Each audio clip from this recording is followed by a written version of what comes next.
welcome back. Today we are going to be reviewing coordinate grids. So if you remember way back in probably September, we talked about coordinate grids. Sometimes they're called coordinate planes. Okay, a coordinate plane is just a flat area where we often graph points, okay? So there's a couple of vocabulary words that I want to review with you, and then just some concepts for how to work on the coordinate grid, okay? The first thing that you should notice is that I have some lines drawn already. Wanted to go ahead and make sure I had some straight lines, so I went ahead and drew those. Your point down here in the corner where the two lines meet, this is called your point of origin, or sometimes called your origin point. Point of origin, origin point, synonyms, okay? So this is your point of origin. Origin means starting. So think of the word original, right? It's something that's starting, or the beginning, so the point of origin is kind of always where you should start whenever you're working on coordinate grids. So your point of origin is here. And then you have two lines on the graph.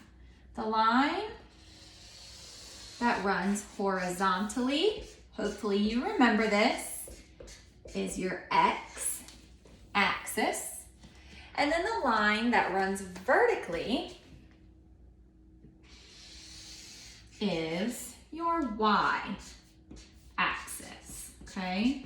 And it's really important that you know that, because when we start talking about ordered pairs, you're going to need to know the difference between the x-axis and the y-axis, okay?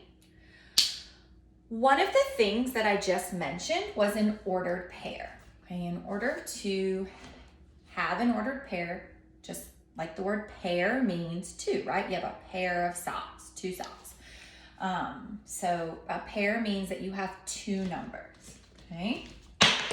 Oops, dropping my markers. So I'm going to put our ordered pair up at the top, just because this is going to end up being an empty space. Your ordered pair is always going to be a parentheses. You're going to have a digit, you're going to have a comma, and then you're going to have another digit and a parentheses. So whenever you see numbers that look like this, it's pretty safe to assume that these are your ordered pairs. Okay, a pair of numbers.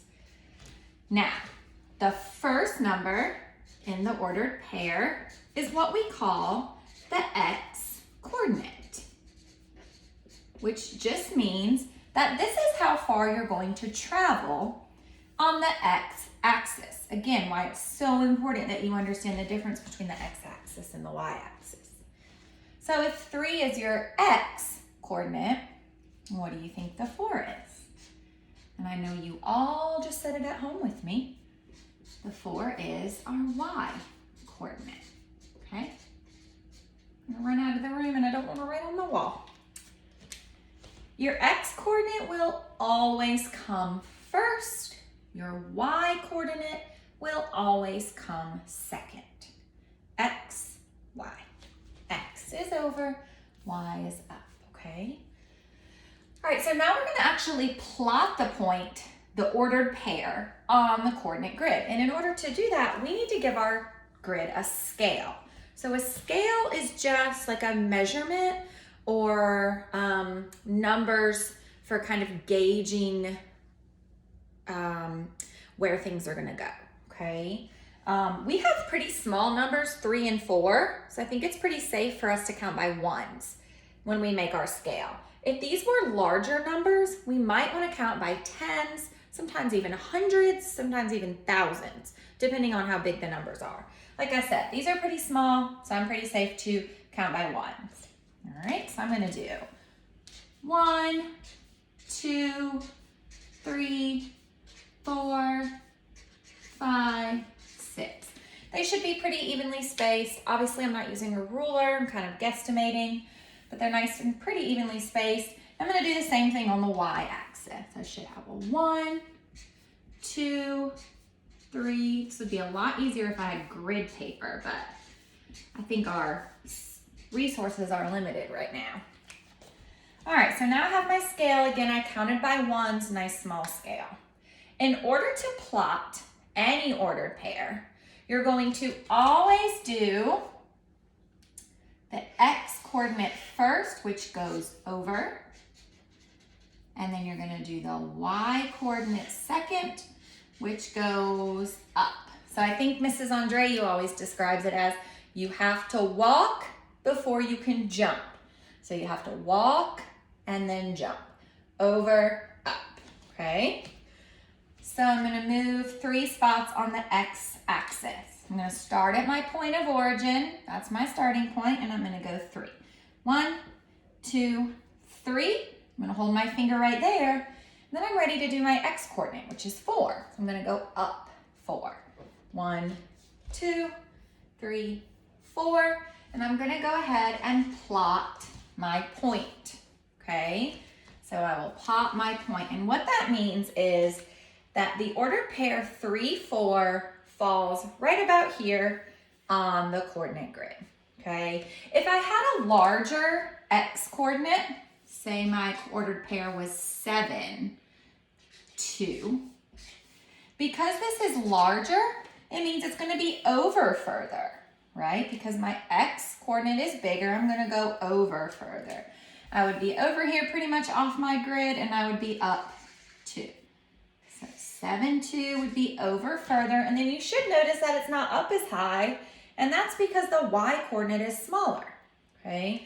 So you can kind of judge where the point's gonna fall on the coordinate grid based on how large or small each coordinate is, all right? So it's really important that you understand the difference in the x-axis and the y-axis, the x-coordinate and the y-coordinate. You need to understand the point of origin, and then you need to be able to find an ordered pair for a given point. So if I put a point right here, I need to be able to find what point that is. It would, remember, I always go over, so I'd go over 1, 1, 2, 3, up 3. My x-coordinate always goes first, that was 1. My y-coordinate always goes second, that was 3. So my point that I just made up was at 1, 3. Okay, so you're gonna do some practice at home on this skill for the next couple of days. Let me know if you have any questions. I'm here to help, and I hope to see you guys soon. Bye.